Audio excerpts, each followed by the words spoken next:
The Bible does not specifically address the origin of the different races or skin colors of humans.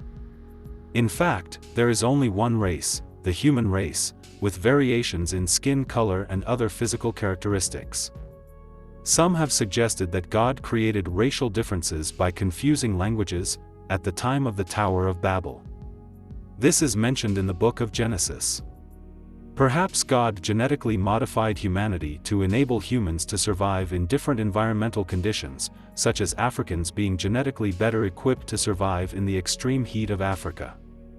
According to this view, God confused the languages, causing humanity to separate based on language, and then created genetic racial differences based on where each racial group would eventually live.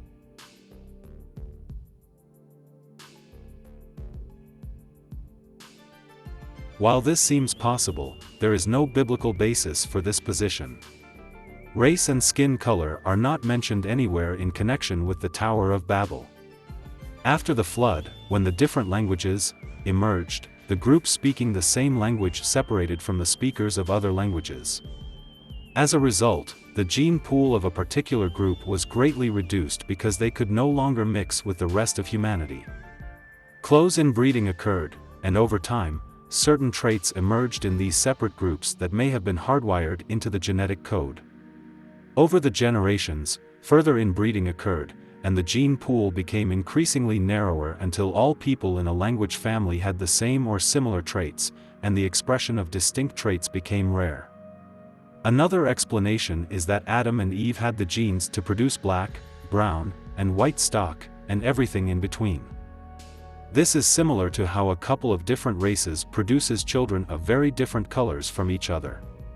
Since God obviously wanted people to be different in appearance, perhaps he gave Adam and Eve the ability to produce children of different skin tones. Later, the only survivors of the flood were Noah, his wife, his 3 sons and their wives, 8 people in all, as stated in the same book of Genesis. It is possible that the spouses of Shem, Ham and Japheth were of different races. It is also possible that Noah's wife was of a different race. It is even possible that all 8 of them were of different races, meaning that they possessed the genes to reproduce offspring of different races. Whatever the explanation, the most important aspect of this matter is that we all belong to one race, the human race. We were all created by one God and for one purpose.